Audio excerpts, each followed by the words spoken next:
Um dos melhores animes da história da Netflix não é baseado no mangá. Vocês acreditam nisso? A gente aqui no Omelete Z, a gente tá sempre falando de anime e quase 99% da maioria das vezes é inspirado no mangá japonês, mas dessa vez a Netflix foi além e nos apresentou Leviathan, que nada mais é do que inspirado num livro com ilustrações, como se fosse um Harry Potter com desenhos. Amanda Serafim, dá um detalhe pra gente do que se trata Leviathan. Leviathan é definitivamente uma das melhores coisas que eu assisti esse ano. É muito bizarro como eu tinha uma expectativa, mas os caras conseguiram ser muito melhores nela. Eu acho que a história é basicamente assim, pra quem gosta, literalmente, de história, ele se passa na Primeira Guerra Mundial.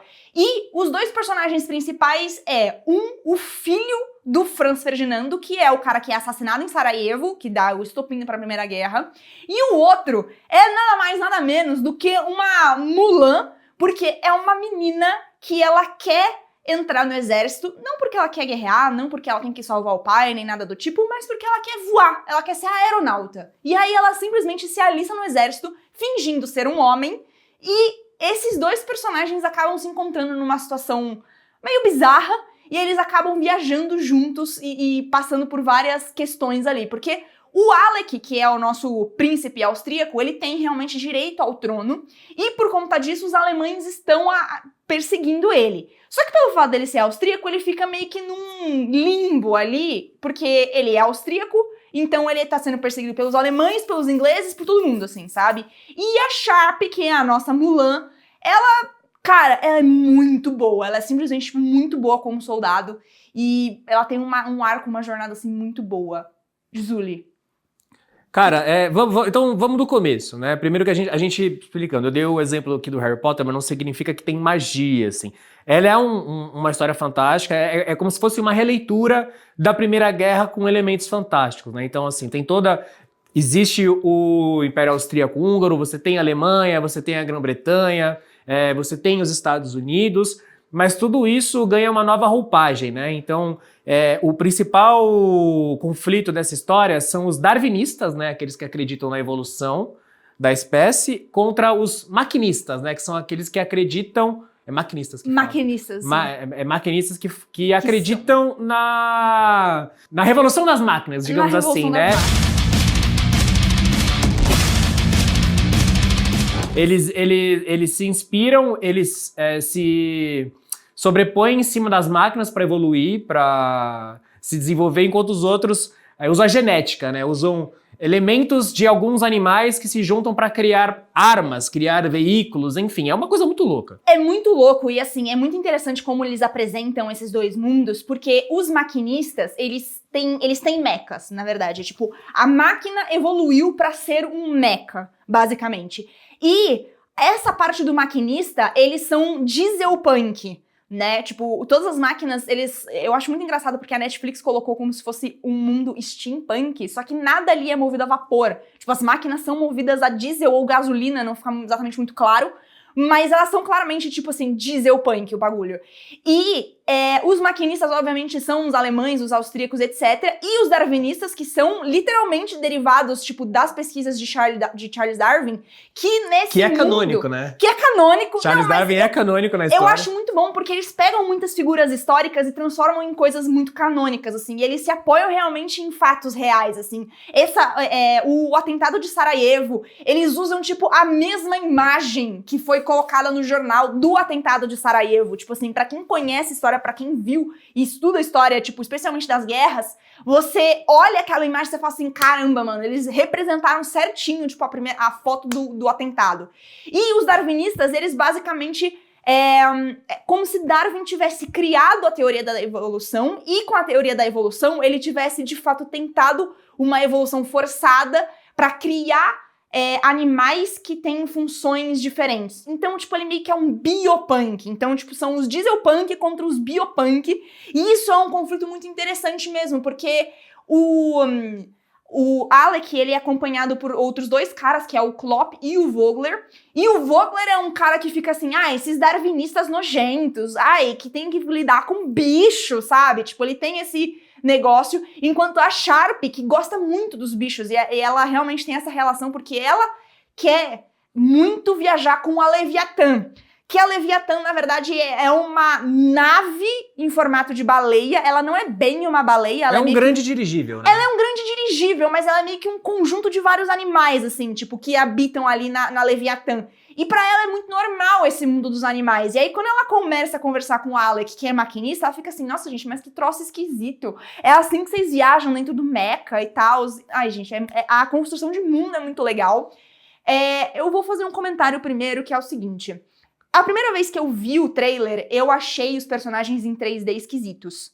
Tipo, porque a animação em 3D, quando ela é em anime, ela fica muito fluida de uma forma esquisita. Só que eles compensam muito com a arte, assim. Tipo, a arte do negócio é muito bonita, assim. Muito, muito bonita e muito bem pensada. Eu acho que impecável, assim. Eu considero a animação de Leviatã impecável. Muitas vezes, assim, parece até que eles usaram captura de movimentos, assim, de tão perfeito. Parece. Que são algumas cenas, que são algumas trocas. Cara, o que eu acho muito legal... eu vou insistir... Assim, eu vou insistir na comparação com Harry Potter, mas poderia ser Jogos Vorazes, poderia ser Senhor dos Anéis, poderia ser qualquer de um desses hits da literatura infanto-juvenil, porque eu acho que é uma coisa muito curiosa, né? Eu comecei o vídeo falando que não é um anime inspirado no mangá. De fato, é inspirado numa trilogia de livros, né? Aqui eu vou até pegar minha colinha para não falar merda. São 3 livros, o Leviatã, o Bimonte e o Golias, né? Todos eles são criaturas importantes do mundo dos darwinistas, né? Nossa, eu tô muito chocada, porque agora faz muito sentido. Eu não sei se você percebeu, mas durante a temporada ele vai mudando a abertura. E ele muda a abertura conforme o livro. Agora que eu percebi isso que você falou. Nossa. Porque a gente vai chegar nesse ponto, mas essa temporada é uma temporada única, né? Leviatã, um anime da Netflix, ele adapta toda a obra, né? Toda a obra é inspirada na trilogia do Scott Westerfeld, né? É um livro que tem ilustrações, e alguma dessas ilustrações, se você reparou, tá no encerramento, Reparei. né? Na verdade, eu achei que elas não eram ilustrações do livro. Eu achei que eram concept art do... Eu também achava, eu achava até que era começar a ler, começar a estudar. E é uma coisa muito interessante, porque é um mundo steampunk, só que a história ela é super envolvente. É muito legal você ver as criaturas, você ver esses mechas, né? Porque assim, é um mundo de 1914, né? Da década de 1910, só que muito mais evoluído, né? Muito mais. Então você tem asa delta, que eles usam para voar, sobrevoar a cidade, você tem os dirigíveis super tecnológicos, você tem o conceito da ideia de uma bomba atômica, sabe? Que aparece só 30 anos depois, cara. Então... Mas voltando pra narrativa, porque o que é muito interessante é que você tem essa dualidade dos personagens do Alec e da... que chama Dylan, Sharp. É porque ela muda o nome pra Dylan, mas porque o nome dela é ficar Jiren, mas aí fica Sharp porque aí fica sem pronome neutro, né? Ela é sem gênero. Fica pronome neutro. Porque você percebe que vai criando um sentimento entre os dois, né? A amizade que vai evoluindo. Esse vídeo, bom, vai ter spoilers, mas a gente não vai dar todos os spoilers pra não estragar a sua experiência enquanto você assiste Leviatã. Porque você vai assistir esse vídeo e vai querer assistir esse anime. Mas eu gosto muito de como eles vão construindo. Uma coisa que eu acho que vai ficando notório conforme a temporada vai avançando, Amanda, é que uma vez que você descobre, que você entende que ela é inspirada num livro e que eles adaptaram 3 livros em 12 episódios, por mais que eu já tenha visto fãs dizendo que é muito fiel, eu sinto que algumas coisas vão acelerando, elas vão sendo rápidas demais. Talvez alguns momentos, alguns eventos da história que tem impacto, que eu falo, puta, talvez no livro isso teria sido mais impactante, mas aqui, como é muito condensado, tenha passado assim, quase que despercebido. Olha, eu não vou concordar tanto assim com você, porque uma das minhas maiores brigas e uma das maiores questões que eu tenho às vezes com o anime é o quão raso ele aborda determinadas questões. E o Leviatã não cai nisso. Eu acho muito interessante como o Leviatã consegue, apesar de tudo, apesar de serem 3 livros em apenas 12 episódios, etc e tal, eles conseguem trazer alguns pontos importantes e deixar eles muito dramáticos. E eu vou dar um exemplo, 2 exemplos, na verdade, muito bons, que é literalmente a primeira morte que o Alec testemunha e a primeira morte que a Sharp testemunha. Porque são duas crianças, são 2 adolescentes, assim, eles nunca testemunharam a guerra, eles nunca vivenciaram aquilo. E eu acho que são 2 momentos, tipo assim, Na hora que o Alec percebe que o cara que foi tentar ajudar ele morreu com um tiro na cabeça, e a hora que a Sharp vê os caras caindo da Leviatã, e aquele grito da pessoa, tipo, caindo e desaparecendo, são 2 momentos que eles conseguiram deixar suficientemente marcantes, sem ter que ficar, tipo, fazendo uma grande exposição, ou sem... Eles conseguiram acertar no tom. Mas eu acho que tem mortes mais marcantes depois, que eu acho que pro impacto da história, no anime, não tem essa representação. Entendeu? Eu acho que... Porque, assim, animes são episódios de 25 minutos. Sim. Então, mas na verdade, como eu não li o livro, é uma coisa que eu tô especulando aqui. Eu não acho que isso diminui o poder da história, sabe? Não diminui o poder da narrativa, porque a gente tá... Pô, eu abri esse vídeo falando que é um dos melhores animes da Netflix. Os melhores E animes. de fato você fica super envolvido. Mas eu acho que alguns desses momentos acabam perdendo um pouco do impacto, talvez pra você priorizar o pace. Tem que acelerar porque a história tem que continuar, entendeu? É que eu não vou dar o spoiler de quem morre, mas você vai saber. Quando eles estão em Constantinopla, que Sim. ela tá procurando ele, Sim. e aí ela tá acompanhada e tal. E aí... Essa eu acho que, porque, por exemplo, eu acho que quando a gente tá lendo o livro, talvez porque eu acho que o desenvolvimento dela com esse personagem não foi tão bem aproveitado. Tá, eu entendi que personagem que é, eu sei qual que é. Eu acho que talvez realmente no livro esse desenvolvimento esteja um pouco mais forte. Ainda assim, eu acho que eles conseguiram fazer um trabalho muito primoroso nessa adaptação. Porque eu, por exemplo, não senti que estava tão rushado assim. Porque eu senti, na verdade, que eles avançaram num ponto em que eles chegaram num momento em que a história fica meio aberta. Tipo assim, eles estão numa guerra, é a Primeira Guerra Mundial, e eles chegam num ponto que eles falam assim, ok, a guerra não acabou, mas a partir daqui a gente tem que fazer outras coisas. A partir daqui, na verdade, os nossos caminhos meio que vão pra outros lugares, assim, sabe? E eu senti que o fato dele ter ficado com esse final aberto dá a sensação que a história meio que não acabou, ao mesmo tempo que ela não é super rushada, do tipo assim... eles estavam realmente focando nessa relação entre os dois, entendeu? A partir do momento que isso separa... não tem mais muito sentido continuar, tipo, com o anime, com a história, com o livro, sei lá, entendeu? Eu também não sei, não li o livro, não posso afirmar, mas eu tenho a sensação que eles conseguiram condensar de uma forma que não dá esse, tipo, nossa, 3 livros, os caras rusharam pra caramba, deixaram um monte de coisa de fora. Provavelmente aconteceu, tenho certeza que aconteceu. Ai, mas é tão bom, assim, tipo assim, é tão forte, é tão poderoso, tipo, a história que eles contam, assim, que eu não consegui, tipo, ter esse momento de, tipo, ah, nossa, podia ter mais. Eu senti redondo, assim, sabe? Não, eu acho que são personagens fascinantes, assim. A gente tá falando muito da Sharp e do Alec, mas em volta, sabe, você tem a doutora, esqueci o nome dela. Barlow. A doutora Barlow, que ela é o símbolo dos darwinistas, assim, porque ela participa muito dessas pesquisas, da criação dessas criaturas, que são quase mutantes, né? Porque o próprio Leviatã é uma baleia, mas são vários... É um ser vivo que tem a imagem de uma baleia, mas dentro dele são vários animais, né? São várias Foi feito com DNA de é. vários animais. Então, assim, é muito interessante, é muito fascinante. Mas você tem o Klopp e o próprio Vogel, que eles são extremamente fiéis à sua nação, mas fiéis ao antigo rei, né, do pai do Alec. Sim. Eles querem o bem do Alec, mas eles são tão nacionalistas, né, eles são tão patriotas, que eles têm algumas atitudes tortas. Ninguém é preto no branco ali, sabe? Eu acho tirando isso o Alec, muito legal. Tirando o Alec e a Sharp, né? Tipo, o Alec ele é quase um protagonista de um anime comum, assim, sabe? Que é tão certinho, Sim. é tão... Ele sabe que ele é certinho, mas ao mesmo tempo ele é imaturo, e você percebe que ele é imaturo é uma nas inocência, decisões né? dele. Você Ele tem uma inocência. Às vezes até irrita. Você é tão bonzinho, sabe? Cara, não precisa ser tão bonzinho assim. E ele, tipo assim, ele tem esse... Claro, ele tem esse momento do protagonista de anime que ele quer ser bonzinho e ele quer, tipo, vivenciar o que é a vida fora do castelo, porque até então ele só tinha vivenciado dentro do castelo. Uhum. E você fica assim, tipo, cara, mas você é rei, tá ligado? Você vai ser rei. Isso é Cala uma coisa. a boca, isso entendeu? É outra coisa tipo, que vocês pensar. Que eu acho que no livro, eles ter crescido dentro do castelo, tem uma influência... sem ter experiência com o mundo exterior...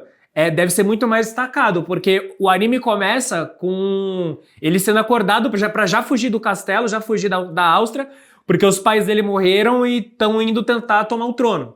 Entendeu? É muito rápido, é muito acelerado. Então talvez isso tenha um desenvolvimento a mais pra você ter esse impacto deles vendo o mundo, entendeu? Dele conhecendo, mas ainda, ao tendo mesmo essas tempo, viagens. eu acho que ele tem uma sensação de deslumbramento que você percebe que ele tem essa sensação de deslumbramento. Claro, eu acho.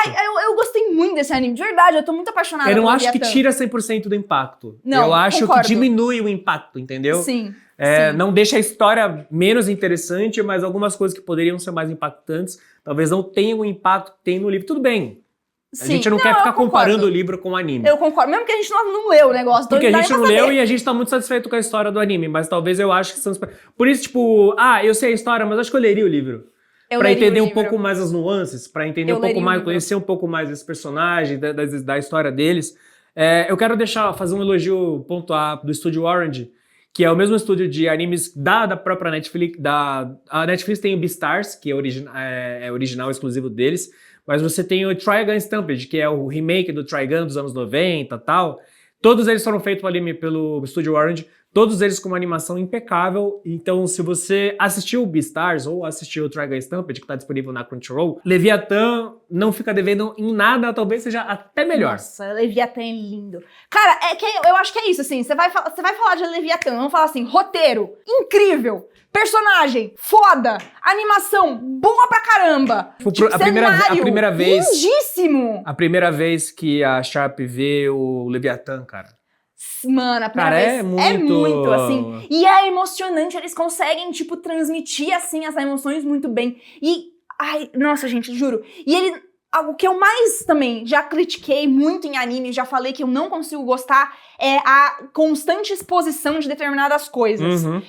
E ele não faz isso, o Leviathan não faz isso. Ele fala, tipo assim, quando a Sharp tá indo se alistar, fica muito nuance que ela é uma menina. Tipo assim, você consegue entender, mas ela não fala do tipo assim, eu sou uma menina e vou me alistar, vou fingir que eu sou um homem. Tipo, a maior parte dos animes vai fazer isso. Ela não faz isso. O primeiro episódio ela vai lá, se alista, tipo, você percebe pela transição de cenas, mas não necessariamente ela tá lá gritando que ela é uma menina.